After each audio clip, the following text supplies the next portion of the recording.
Good evening, Atlanta. How are you doing?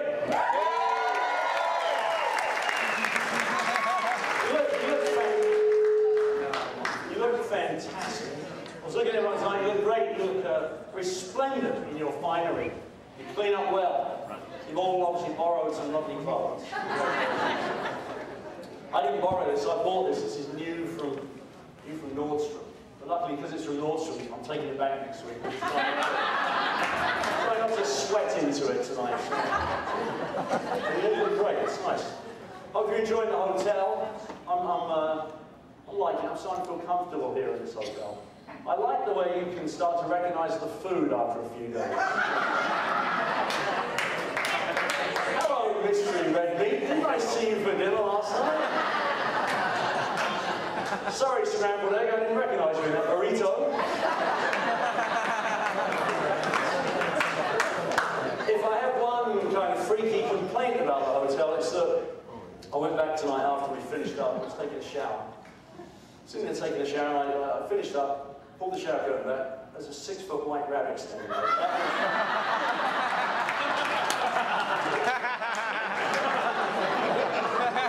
A bit disconcerting. It's scary. I should tell you, I am English. No way.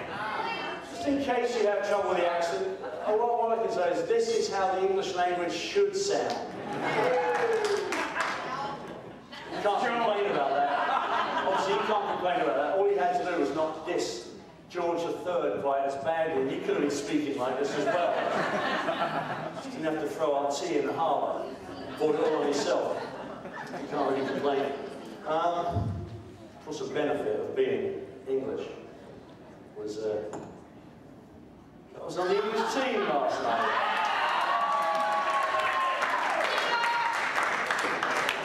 England. This is a big moment for England. We don't win a lot of gold medals. You know, in the Olympics, we always get the gold for rowing. That's about it. We don't get much else, to be honest. So this is quite a big event. We're not really the superpower we used to be. You know, we got this, we get rowing in the Olympics, we don't really get anything else. We don't do anything now. We don't have a very good army, unless we're standing behind you guys, holding your jackets as you go into war. We could invade countries on our own now, we're not that good. We can, we had the British invade in the 60s. We can invade with guitars. Apparently that's what we do. It's a bit sad to be English. So I enjoyed the event last night. It was very nice. I really liked the Twister event. I thought the Twister thing was good. I saw some of the things, some of the unnatural acts that one goes through. And I thought it's nice to spend an evening looking up old friends.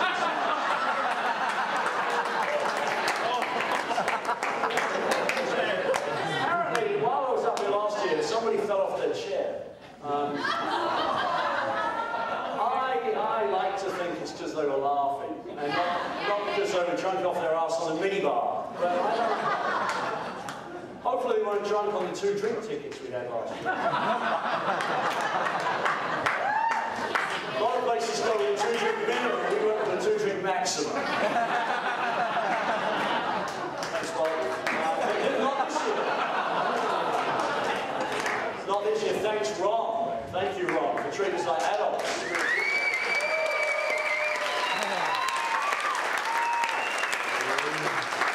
We'll drink to that.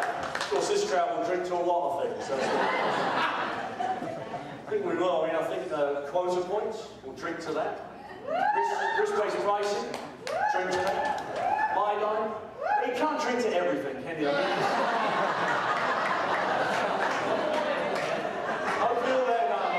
Okay, good flights in. I had a good flight, but here's the thing about the airlines. They kind of drive me crazy because they always talk to you so nicely, even when they're screwing you over. It's unreal. So I had a nice flight.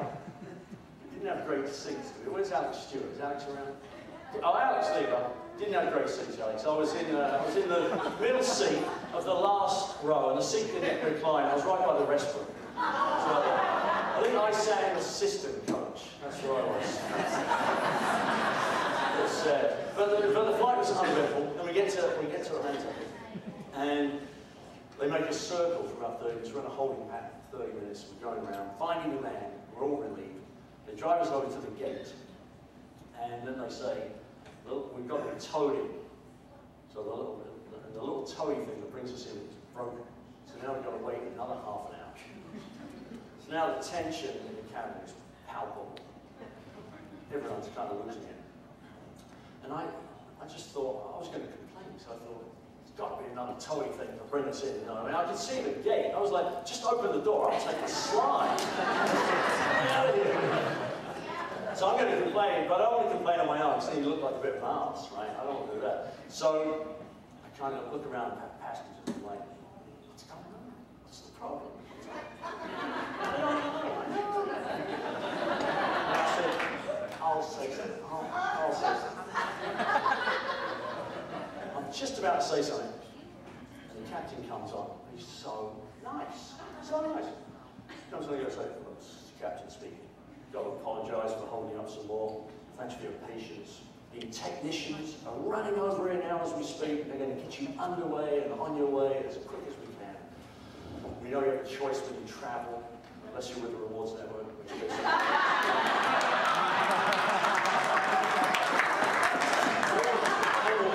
so I couldn't say anything. I thought, just once, it'll be great if the pilot came on and spoke to you the way you're feeling. Just comes on and goes, you are not going to believe this shit.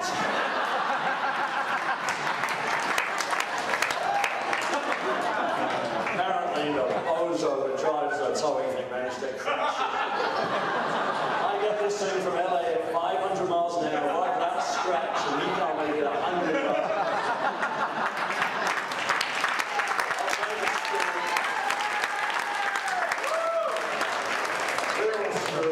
Forget your plans. Most passengers sitting on the left-hand side of the plane, please feel free to give them the finger. But it's nice to be in Atlanta. I always like Atlanta. It's a weird place though, because it's in the top 5 murder capitals. But it's been voted America's friendliest city. You might get the shit kicked out of you, but you'll get directions to the hospital. Remember the famous saying, we've got a bit of a warning, remember the famous saying, what happens in Atlanta stays in YouTube. I was trying to think what to talk about tonight, and I thought, the thing I've been thinking about a lot lately is age. I'm getting old. But I think I'm handling the aging process quite well. I mean, I'm going to turn 38 next month. Okay, 48. Here's the thing though, I'm starting to wake up earlier in the morning. It's driving me crazy. I wake up, this morning I woke up at 5 a.m. and I was wide awake.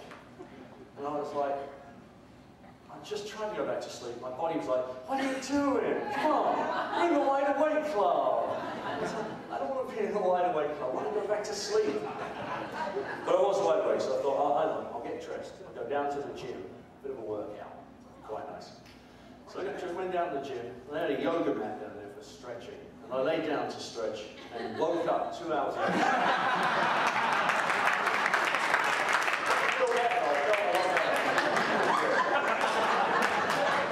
Can someone get me I'm not going to request for a drink. Can I get water? I need a water, son. If anyone can grab one, that would be awesome. Because I forgot to bring one with me. So, yeah, I'm getting older. I'm starting, here's the thing about getting older, I'm starting to not like the things I used to love to do. Like, I used to love going to nightclubs. No, not so much. I was out for dinner recently with some friends of mine, some recently divorced men of a certain age. At the end of the meal, one of them said, I know, let's go to a nightclub in Hollywood. And I didn't want to go to a nightclub, so of course I said, yeah, sounds great. So then we're behind the, you've got to start, son, thank you very much. Son.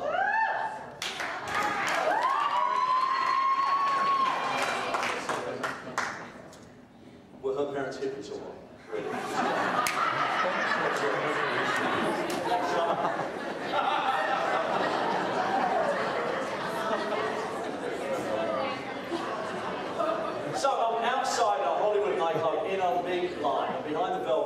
if I've been to a nightclub in the last 10 or 20 years, the bouncer looks at me, and he looks at me and he thinks, he's going to spend some money. I'll let him in. I'm not. He doesn't know. I'm not going to spend any money. He normally lets me in. This time I get up there, and he goes, he looks at me and he goes, you can't come in. And I seriously, I did this, and I went, thank you. Oh, God bless. Thank you. I just couldn't wait to go home. It was terrible. So I just don't like to do things I used to like to do. That's what he said. I used to love going to those nightclubs with a massive line outside. That was the club you wanted to go to. One of the biggest line. Now when I see a big line, I think, I'll never get a seat in there. I bet the drinks cost more than $3 a pop. I bet it's noisy. Last time I was in a nightclub, I went up to the DJ and said, do you take requests? I said, can you turn it down a bit?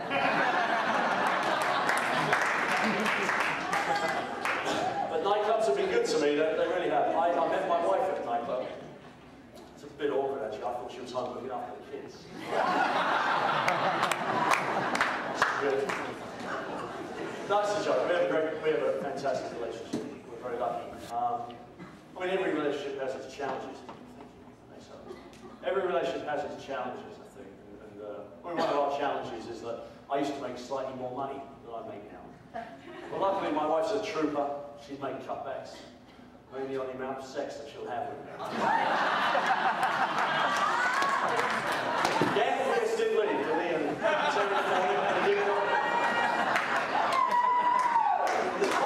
this is weird, this is weird. We've been together 15 years, and she still doesn't like it when I use her toothbrush. I said to her, if you can tell me a better way to get dog shit off a pair of sneakers.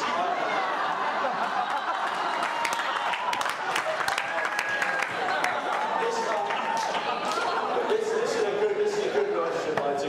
It's going to last. It's a great relationship. I think it's because this is my second marriage. I was in a starter marriage once before. I was 19, she was 18. It didn't last because she was immature. No, she was immature. I used to I'd be at home playing with my train set. She would just unplug it.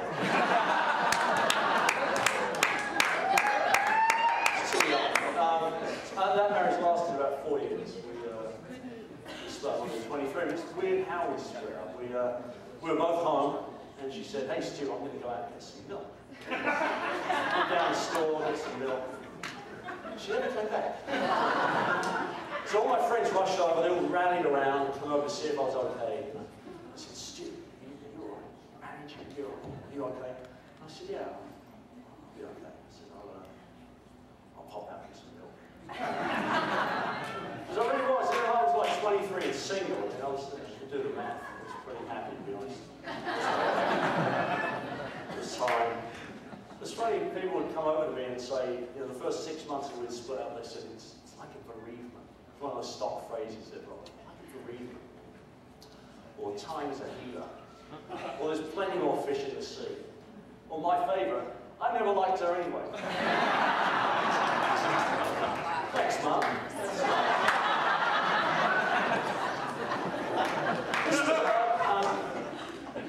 One of my friends bought me a gift.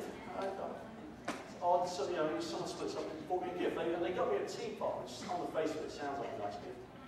But this teapot is a teapot that sat in its own cup. It was an individual teapot, if you like, or a teapot for one. Think about that. It's like, there you go, enjoy your loneliness. I don't speak to that friend anymore. Actually, that person's no longer alive. They were fatally wounded in some freak teapot-related incident. I would say it's not like bereavement, it really wasn't. I mean, if she'd have died, I would have had my mortgage paid off, and I would have danced on the grave.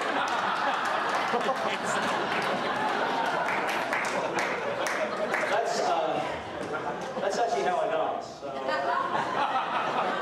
never used to have a lot of luck in the nightclubs. I've got someone who would like to dance, and we get them dance floor, and we're like, and then we'd skip up, so we're like, come back, I'd like to dance your pants on, baby. Never that good. But I mean, it's a great relationship. I have 3 children now. My wife tells me I'm a fun dad. I'm too much fun. Apparently I need to be stricter. Kids need to know that no means no. And I said, well, what if I'm raising them to be salespeople?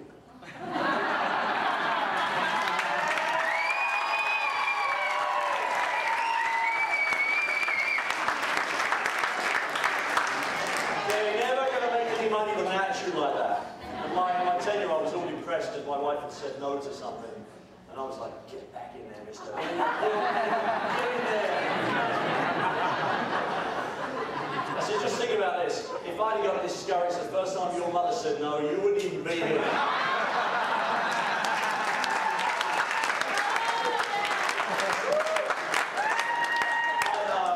My middle son, Will was in trouble at school. Will is such a good school district that they came down to the house to tell me that he was in trouble, which was very nice of them. The teacher knocks on the door and says, Mr. Chant, your son Will is in a bit of trouble. He's been swearing, he's been cussing. And I said, I told that little bastard. I don't think it's their fault. I don't think it's their fault. I think kids these days are overstimulated. There's too much going on. There's just too much.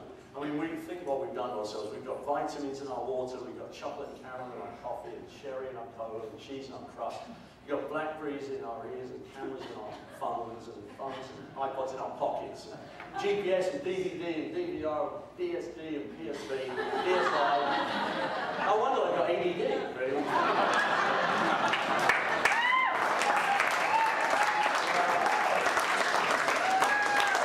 Kids are taking drugs these days. Kids are taking drugs, which is always a worry. I just heard that both Tom Brighette's sons are taking Rogaine.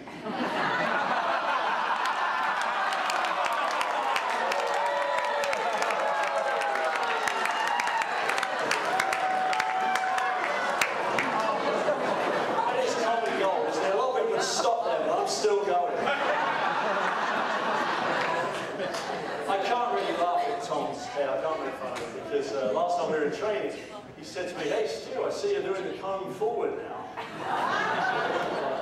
It's not a comb forward, this is a fashion. Okay, it's a comb forward. But I've got this kind of hair island thing going on. It's got it receding like the glaciers or glaciers. So it's not Asian, this is global warming. So this is our first year without Bob Osborne. We are officially Bobless. I'm not saying that, Bobless. Well, I know it's sad. Bob's gone to greener pastures. Bob's gone, well, to the insurance business. I can't believe he left us to go to the insurance business. It's a bit like running away from the circus to become an accountant.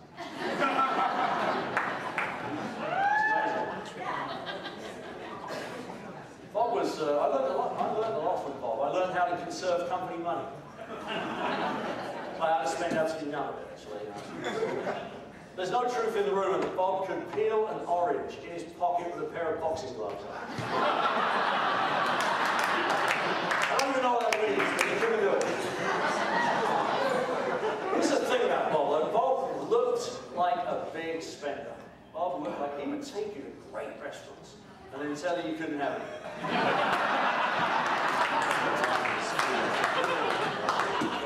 He once took 25 people to a lobster restaurant and said, you can have anything you want, no lobster. Of course, Ron Blake has a different management style. Ron will take you to a crappy restaurant and say, you can have anything you want.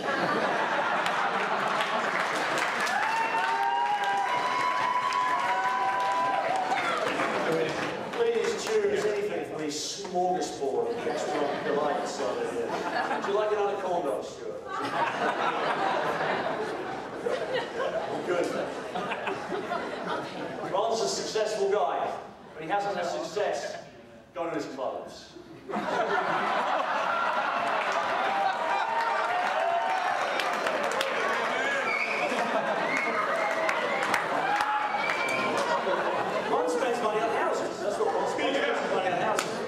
Last year during a snowstorm in Chicago, all the staff were advised to stay home. Ron was the only one who had to ask, which way? It's nice. Ron's a money guy. He thinks about money all the time. He's the only guy I know who's been watching the Tommy Lee, Pamela Anderson home movie and be thinking, oh, that's a really nicely appointed boat.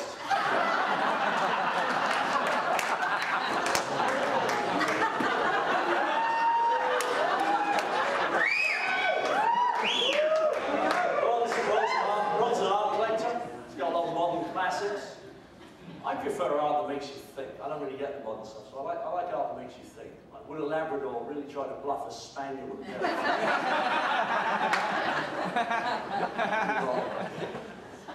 Ron's been good for the company. Paying a dividend, $17.5 million last year. Buying back $4.5 million worth of stocks, making a lot of money that we can't talk about yet until the public call, but making a lot of money last year.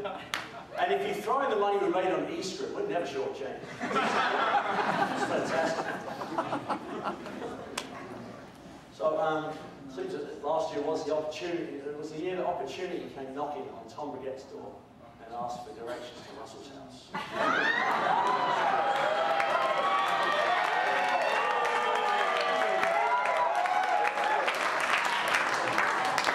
Yeah, the muck cup went west. Hey, West managers, what is the most expensive restaurant in America? We're going to find it. We've got to find it. I do have a bit of a risk-based pricing update for you. I spent some time with Ed earlier on, and my point to Ed was we have a lot of account executives who have a lot of knowledge about the restaurant business, and they should be allowed to decide the kind of deals that we should trust the account executives. So Ed agreed. So as of February the 10th, if the restaurateur is a good guy, that's going to jump him right up in the wristband. If he's definitely not going anywhere, he's going to become a wristband bag. We try and deliver for you. It's quite nice. They did speak this week about letting some people in Chicago, freeing up some members of staff in Chicago. And I asked Dan Pierce how he did it. He said, we just went in their office, we woke him up and told him go. Dan Pierce is leaving the company. No! There is no truth in the room. He's leaving because the company wouldn't pay for his medical marijuana. That is not. I do want to send out congratulations to Brian and Tanya Van Hall.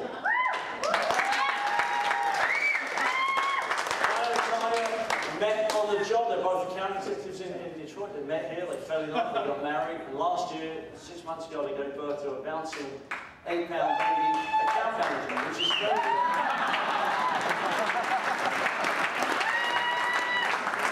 I just found out that Chris O'Hara's wife is pregnant. Yeah.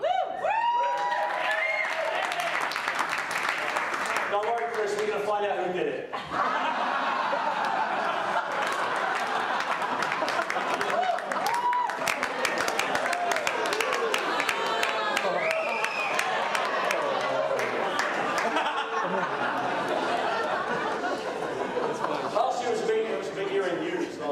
Michael Jackson died last year, of course. I'm not sure if you, maybe you're under a rock and you missed that news story. I watched that news for like 10 hours. I was watching CNN and BBC America and NBC and kind of flicking between the channels. Watched it for 8 hours trying to see how many different ways they could say that Michael Jackson was dead. It was pretty crazy. But at 11 o'clock, I flick over to CNN, the woman says, Michael Jackson, King of Pop, dead at 50. Let's go back to LA for a live update. I'm thinking, sure, what can I say? He's still dead. Amen. We should have known Michael wasn't well. He hasn't looked himself since 1986. I can't believe he didn't father those children. I guess the clue should have been that they look like they're related to the Swedish royal family. Should have. And the other big news last year I should talk about is Susan Boyle. Susan Boyle. So last thing I'm going to talk about, Stuart Chant. She's a good-looking fella.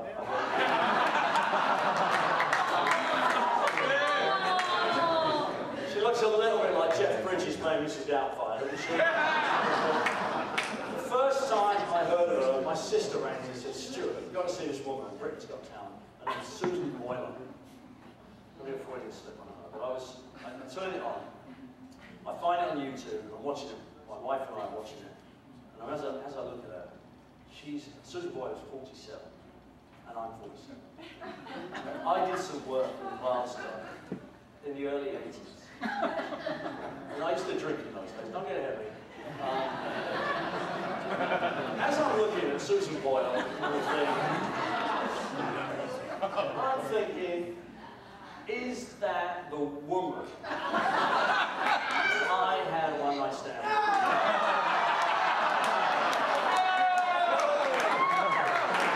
I used to drink quite a lot. My wife's right there, and I feel rather uncomfortable. I'm just thinking. Then they interviewed her, and she said she'd never been kissed, and I thought, that's her.